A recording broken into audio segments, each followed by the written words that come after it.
All right, I'm going to start like many people at a dinner we had last night in advance of this event by thanking my dear friend Jody for her work in putting together not only today's summit, but the movement in supporting diversity and inclusion. So yes, she's right behind stage. I'm also going to start with two instances of petty theft amounting to $86.35. So the first took place in 2014 in Coral Springs, which is a suburb of Fort Lauderdale down in Florida.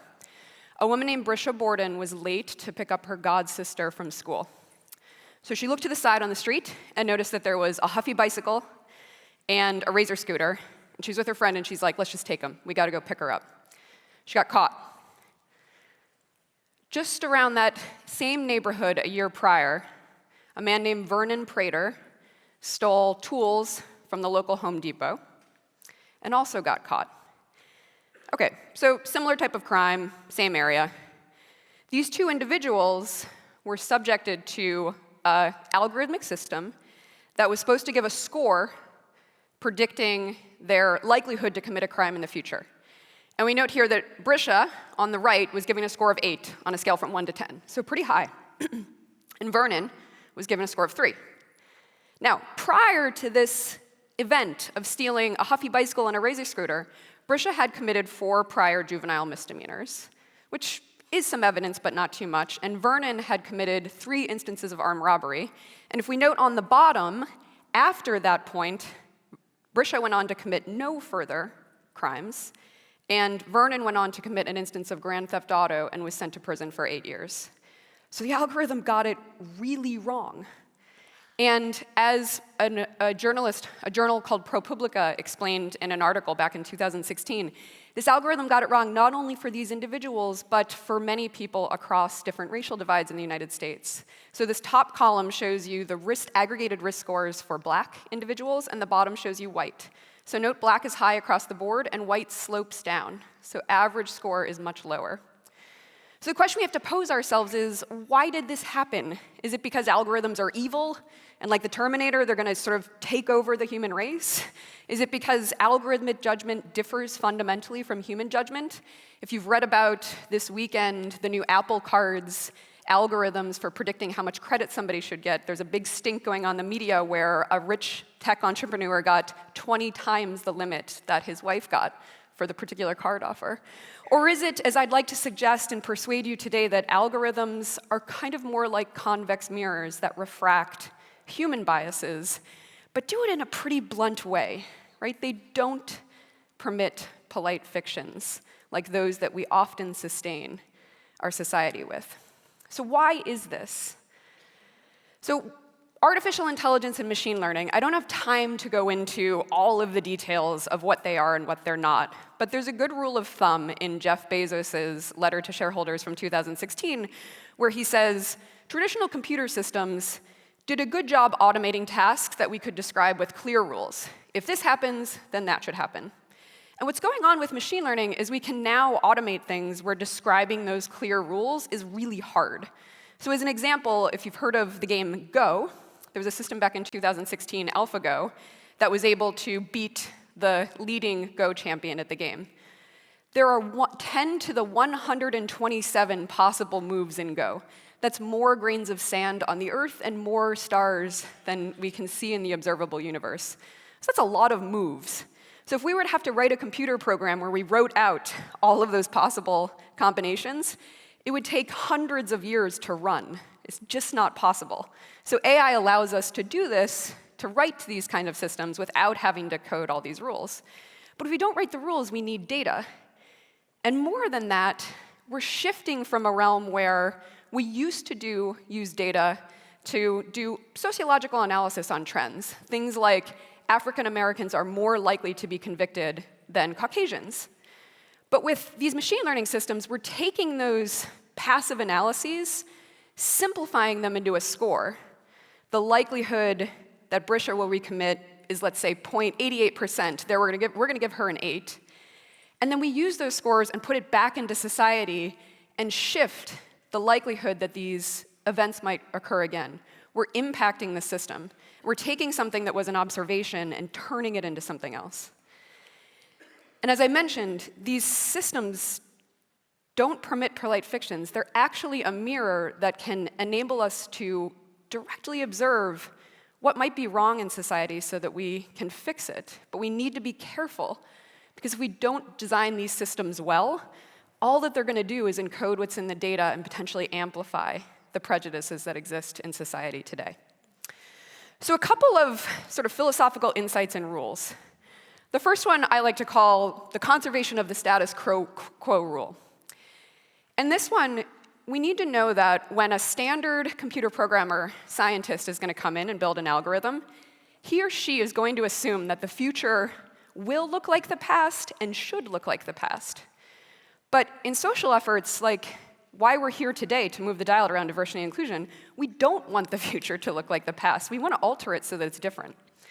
So an example of a system that naively assumed that this was the case are algorithmic systems used to make decisions on who a company should hire.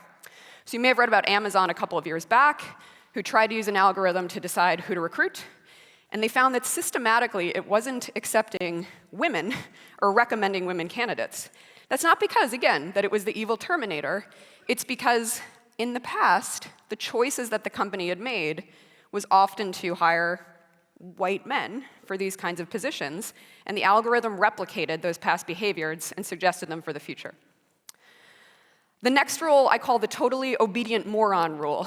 So algorithms do exactly what we tell them to do and nothing more.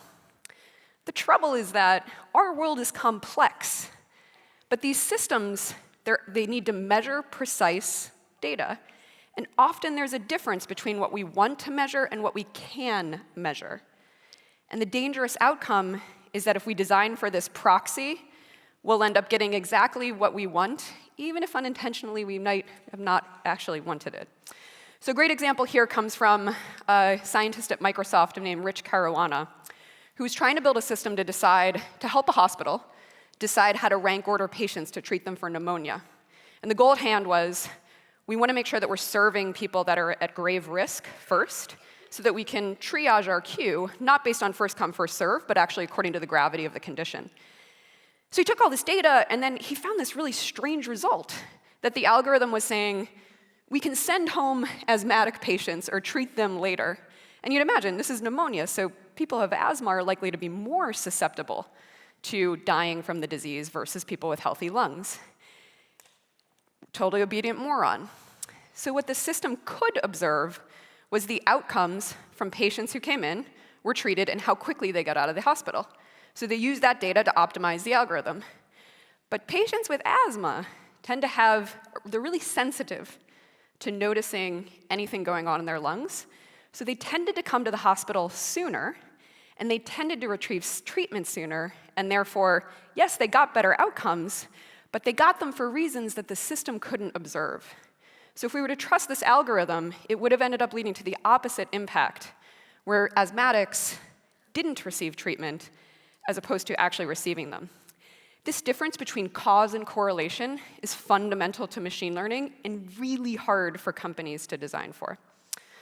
The last one I like to call label laundering, like money laundering, which is to help us understand that we think about algorithms as the replacement for our subjective human biases. We're horrible. We only know what we know, and we tend to make erroneous decisions based upon our past experience. So there's arguments to say, well, gosh, if we did this with an algorithm, we would have an objective mathematical truth that would lead to better outcomes. The problem, however, is that algorithms rely on humans to train them, and often in machine learning, we have to have a human say to the algorithm, this is the right answer, and this is the wrong answer, to help train it. So something like a spam filtering system, spam versus not spam, good versus bad, relevant versus not relevant.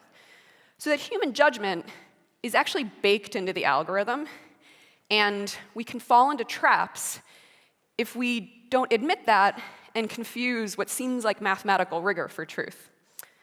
Example, there was an article in 2017 that claimed that neural networks, these fancy machine learning algorithms, could identify a gay person better than a human. So it seemed like this kind of uncomfortable sociological fact cloaked in the language of objectivity. So a good friend of mine at Google wrote a rebuttal to this argument, taking a picture of himself, posing as straight and posing as gay, and showing that actually, it's not the algorithm noting our physiological embedded features. This is a socially determined phenomenon that we can help shape. So the takeaway that I'd like to invite you to take from this talk is we design processes to build a more diverse and inclusive future. That's why we are here. It takes work. It doesn't come automatically. We can design algorithms that build for a more diverse and inclusive future too. It's going to take a lot of work.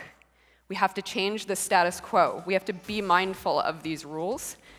But if we admit that these algorithms are actually an opportunity to face up to our convex reflections, we have the opportunity to rewrite our future. And the music is playing, so I will leave. Thank you very much. Thank you.